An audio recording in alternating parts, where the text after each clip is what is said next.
There is a concept in vectors called projections, and also something called components. And I'll explain what this is with an example. So the way it works is, let's say I have some big vector over here, and I have a second vector, and for this first example, I'm just going to, this second vector, which I'll call u is equal to 3, 4.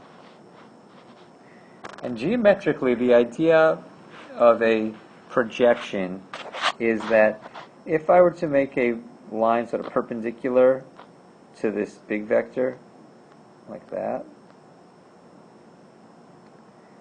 so this is a right angle, from here to this spot would be called the projection of u,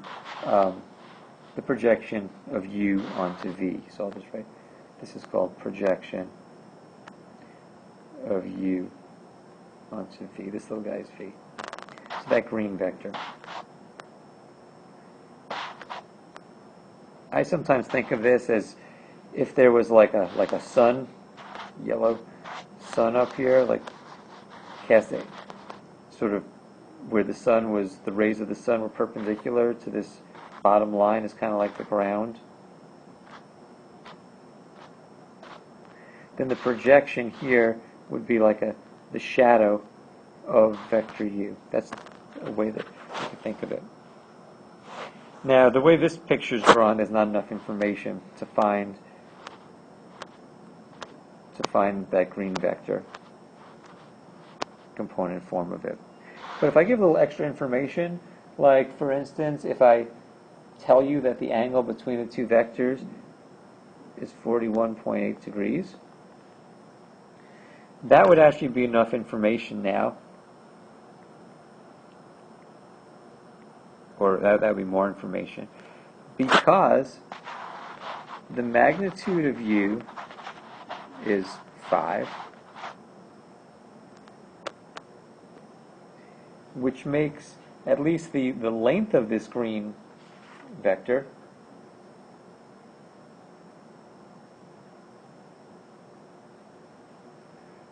would be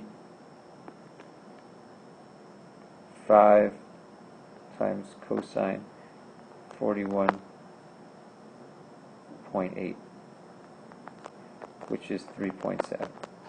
So I don't know everything about this projection, but I at least know the magnitude of it, so I'll write this. I'll write the magnitude of the projection of u onto v.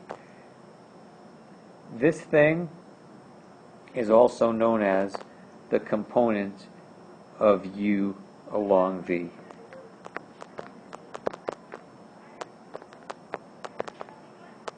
The component of u along v is basically the length, the magnitude of this sort of shadow. That's called the component.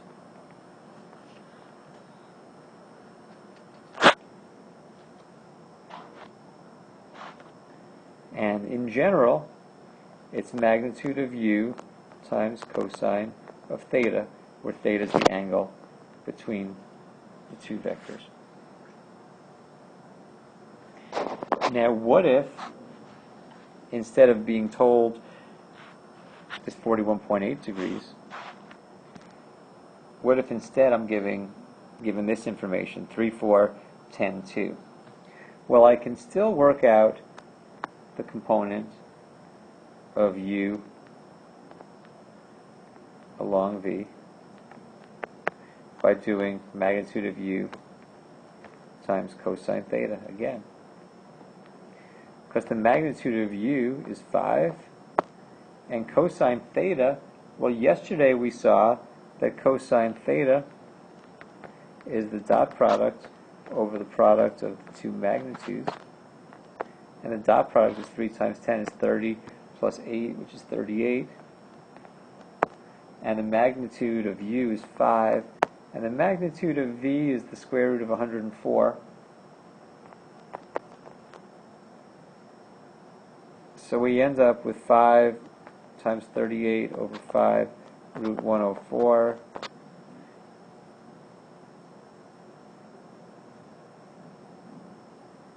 and we end up with, again, 3.7.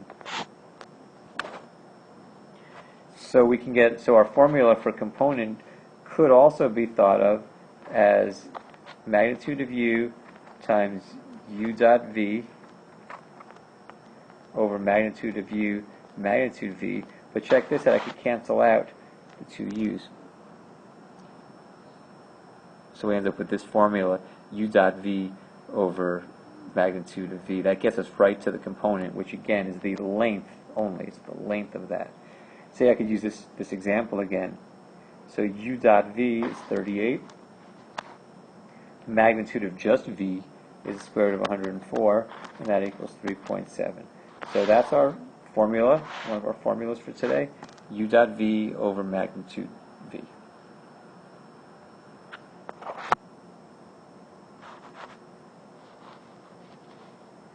The next concept is the projection of u onto v, otherwise known as projection, with the v down here as a subscript. Now, geometrically speaking, here's an 8, 6, that's my u, and my v is this large 24, 7 vector. So the projection is not just, the projection actually involves the component, but the projection is this actual vector, the green vector, not just the magnitude of it, but how could I describe that vector with like two numbers? Well, the way I do that, one way is to first work out the component using the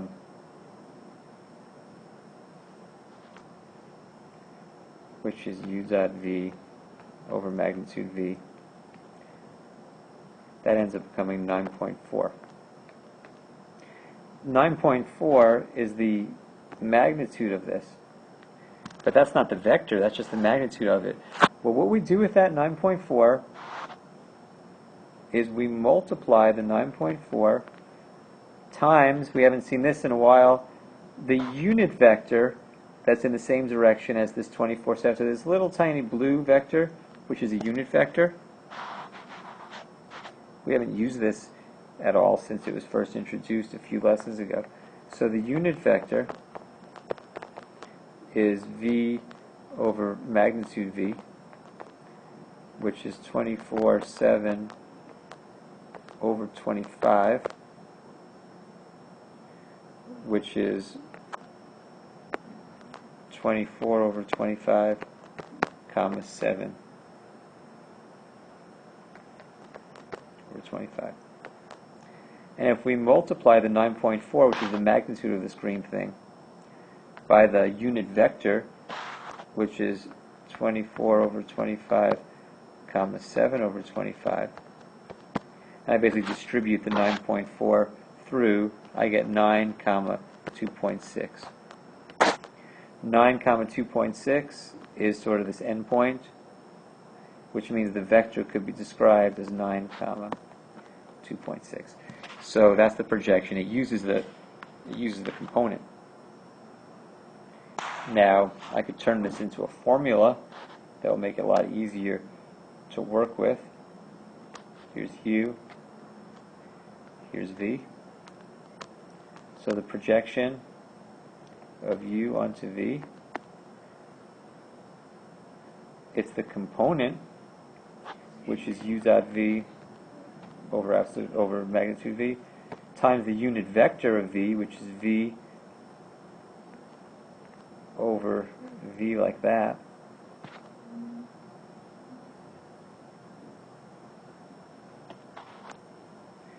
and it ends up becoming, this is a regular multiplication, not a dot product, it ends up becoming u dot v over magnitude of v squared, because that's what happens when we put these together, times vector v. So that's our final formula for today. That's projection of u onto V, and I could pop this right into a formula, into a question with it. So here's U, here's V.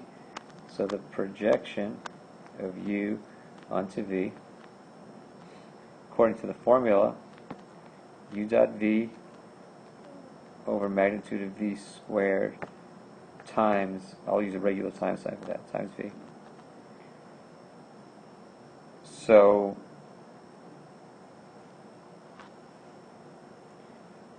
U dot V becomes 234.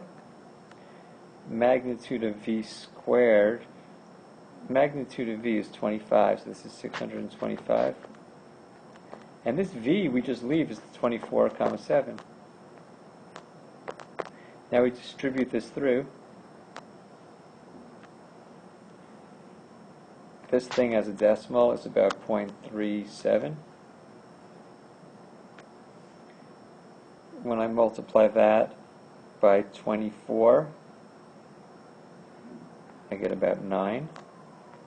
When I multiply that by 7, I get about 2.6, which is the same answer that I got over here. Okay, so what we got today were two formulas. One was for the component,